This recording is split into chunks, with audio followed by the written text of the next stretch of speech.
nutrisi itu tujuannya adalah yaitu menghasilkan energi. Nah, walaupun selain energi juga banyak zat-zat gizi lainnya pastinya akan akan bermanfaat bagi anak. Nah, di sini kira-kira komposisinya seperti ini. Ini adalah zat gizi makro yang menghasilkan energi. Kalau mikro dia tidak menghasilkan energi, tetapi membantu dalam menghasilkan energi di dalam tubuh. Nah, kita ada yang namanya protein. Protein ini antara 12 sampai 15% kebutuhan sehari. Ada lemak itu antara 25 sampai 30. Dan yang terakhir paling besar adalah karbohidrat. Ya. Nah, yang menghasilkan energi kita harapkan pertama kali kita bakar itu adalah karbohidrat. Kalau karbohidrat sudah habis terbakar, maka kemudian ke lemak. Nah, lemak ini memang kalau di pencernaan, dia cukup lama meninggalkan saluran cerna dibandingkan karbohidrat dan protein. Gitu. Kemudian, tapi ada yang paling lama terakhir setelah lemak, yaitu adalah serat. Ya, makanya biasanya kita untuk rasa kenyang lebih lama itu seratnya lebih banyak. Kemudian yang terakhir ada protein. Protein ini memang diharapkan tidak dipecah sebagai energi untuk aktivitas, tetapi protein ini kita simpan itu adalah untuk pertumbuhan kalau pada anak, untuk pemeliharaan organ kita, karena organ kita bergerak tanpa perintah, dia butuh energi, ya, dan butuh itu yang digunakan. Nah, kemudian karbohidrat ini kenapa sih sekarang seringkali kok jadi gemuk? Apakah kita harus musuhin karbo seperti itu? Nah, nggak perlu kalau misalkan memang kita pola kebiasaan makannya nggak berlebihan. Artinya apa? Karbohidrat ini dipecah, dibakar, lemak ini dibakar, maka protein stay. Tentunya pasti status gizi kita akan tetap normal seperti itu. Nggak kelebihan. Kalau kedua ini kelebihan, nah kita bisa lihat kalau kelebihan dari mana anak-anak kita makan apa nih. Banyak nggak sih anak-anak kita mengkonsumsi makanan yang mengandung karbohidrat sederhana, contohnya gula. Banyak nggak sih mengandung lemak? Contohnya apa? Misalnya ada krimnya, misalnya sudah makanannya bersalut krim, salut keju, dikasih topping dan lainnya. Pastinya keduanya akan berlebihan seperti itu. Dan nanti hasilnya adalah gemukan. Ini contoh aja ya. Kira-kira kalau kalau kami eh, tenaga gizi menerjemahkannya seperti ini. Jadi dalam sehari itu kita cukup punya yang seperti ini. Kalau misal ini saya ambil contoh itu, misalnya anaknya itu ya seperti anak saya SMA, kemudian dia punya ekskulnya itu adalah dance yang harus setiap 2 hari sekali dia aktivitas fisiknya cukup berat ya karena dia harus latihan seperti itu. Ini kira-kira seperti ini komposisinya ya. Nah, yang terpenting adalah jangan strict terhadap diet rendah karbohidrat pada anak. Karena apa? Karbohidrat ini merupakan energi yang paling baik digunakan oleh otak. Kalau karbohidrat kurang, kalau secara teori itu kira-kira minimal tuh 120 per gram per hari. Nah, itu jangan sampai kurang karena kalau kurang apa? Tentunya otak akan mendapatkan energi yang kurang. Hasilnya adalah berpikirnya agak kurang optimal seperti itu ya. Maka kalau kenapa harus sarapan? Kalau nggak sarapan, anak buru-buru misalnya kesiangan, kebiasaan pola tidurnya kurang baik, dia datangnya dia berangkatnya kesiangan, dia nggak sempat sarapan, kemudian jam 9 ada ulangan, itu biasanya agak susah tuh mikirnya karena memang berkaitan dengan suplai energi untuk otaknya kurang. Seperti itu. Maka kenapa tidak boleh meninggalkan sarapan? Ya, kalau kalau puasa gimana anaknya? Sahurnya harus cukup, jangan sekedar aja ya. Nah, ini contoh makanan pokok. Nggak harus nasi, bisa diganti yang lain, ya, yang ada di rumah, tapi sesuai dengan kelompoknya. Ini adalah kelompoknya nasi. Ada umbi-umbian, ya, jagung, gandum, olahannya, itu bisa digunakan untuk sarapan, atau juga bahkan mungkin pengganti nanti pada saat bekal. Nah, ini karbohidrat. Maaf, tadi 130 gram ya. Nah, ini untuk kerja otak yang optimal seperti itu. Jadi jangan kurang makan, jangan nggak sarapan anak. Eh, supaya dia bisa punya simpanan. Nanti kan dia akan bekerja keras, misalnya ada ulangan nih jam pelajaran kedua. Kemudian nanti kan siang istirahat dia makan siang dari bekal. Mungkin setelah istirahat dia ada ulangan lagi jam pelajaran ke lima misalnya seperti itu. Nah, itu optimal ya kita juga harus memperhatikan itu pada anak ya jangan sampai nanti apa namanya anak nggak cukup asupan energinya untuk bekal dia melakukan aktivitas di sekolah. Saya bahkan kadang-kadang saya suka nanya, Dek, ada ulangan, ada jam pelajaran keberapa deh ulangannya? Oh ya udah.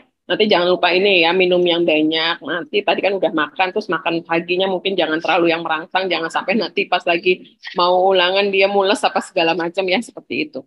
Nah, ini adalah lauk pauk. Berikutnya kita dapatkan di sini adalah protein utamanya dan juga lemak.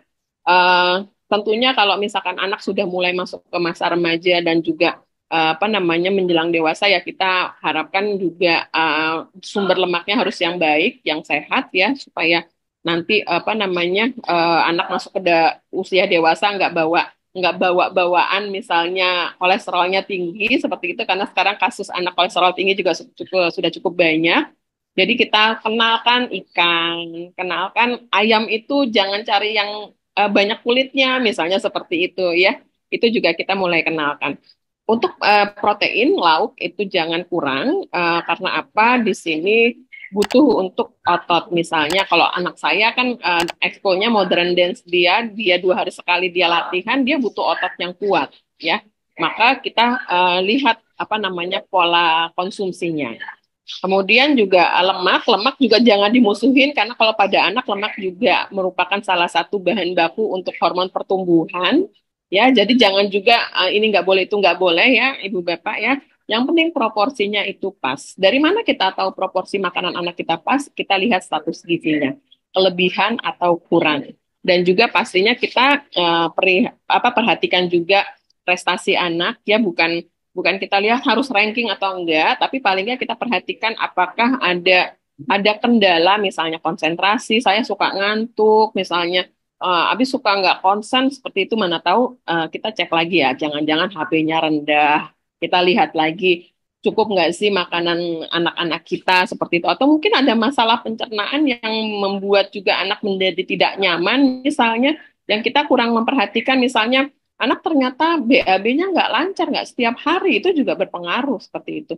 Atau bahkan sensitif ya anaknya sensitif salah sedikit dia diare misalnya seperti itu juga harus kita perhatikan. Nah di sini sayur dan buah-buahan di sini saya highlight ngomongin vitamin tapi ada sayur dan buah-buahan. Kenapa? Kalau saya lebih menganjurkan apa namanya ambillah ini dari sumber yang alami, dari sayuran dan buah-buahan karena selain kita bisa mendapatkan manfaat dari vitamin dan juga mineral yang ada di sayur dan buah, juga ada serat yang merupakan bahan yang sangat baik untuk kesehatan pencernaan. Seperti itu. Nah, sehingga bisa membantu juga untuk pencernaan anak supaya lebih baik gitu.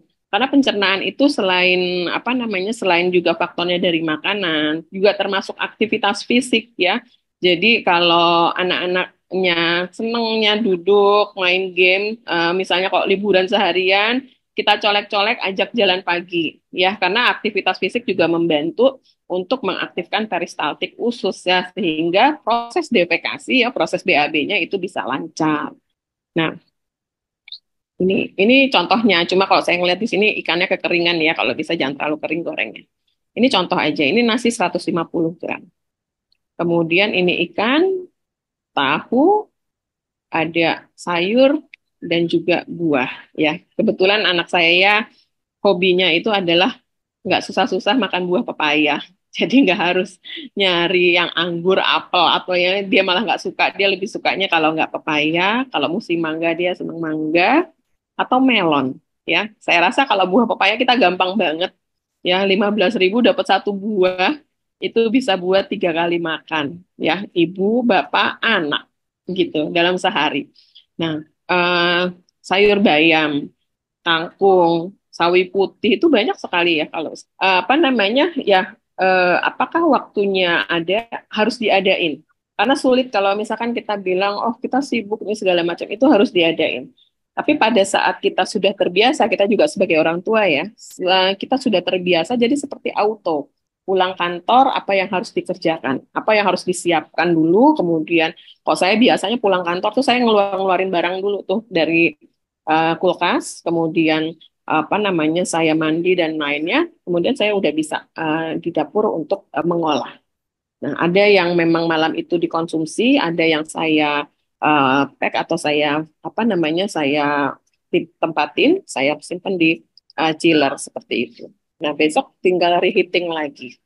Nah, itu yang dilakukan hari-hari sehingga memang itu menjadi kebiasaan begitu. Nah, ini kepatuhan anak, kita harus ingat kepatuhan anak dalam makan itu juga sangat tergantung dari bagaimana kita biasa menerapkan. Biasa menerapkan. Jadi kalau anak saya karena pas mulai SMP itu udah mulai ini bukan saya yang ngingetin mereka tapi mereka yang ngingetin saya, Bu, kita kan kalau saya ajak makan ke mall misalnya jalan ke mall, ih kita makan ini yuk. Bu, kita kan kemarin udah makan itu minggu lalu. Kita nyarinya yang ini aja. Oh iya udah. Jadi sekarang berbalik. Jadi nggak usah terlalu itu sayanya jadi nggak pusing-pusing. Oh ya dia udah tahu sendiri. Kalau misalkan kemarin dia makan ayam ini enggak Bu, kemarin ada yang ulang tahun udah ngasih ayam itu nyari ikan aja, misalnya seperti itu. Jadi dia udah tahu seperti itu ya. Nah, ini juga ada kesehatan pencernaan dan juga prestasi belajar. Apakah ada hubungannya? Kalau sekarang tuh yang lagi ngehits ya, kalau kata anak sekarang itu adalah gut brain axis. Jadi hubungan antara kesehatan pencernaan dan juga fokus belajar begitu. Kenapa? Karena kecenderungan kalau anak memiliki masalah pencernaan, dia kecenderungannya adalah merusak moodnya dia. Ya, jadi nggak mood, jadi nggak fokus seperti itu, ya. Dan juga itu akan mempengaruhi konsentrasi dalam belajar. Sehingga ya tadi kembali lagi kita biasakan anak itu mengkonsumsi makanan yang bergizinya itu adalah termasuk ada sayurnya, ada buahnya, kemudian aktivitas fisiknya harus aktif ya, kemudian juga bisa dibantu dengan adanya konsumsi dari asupan probiotik seperti itu.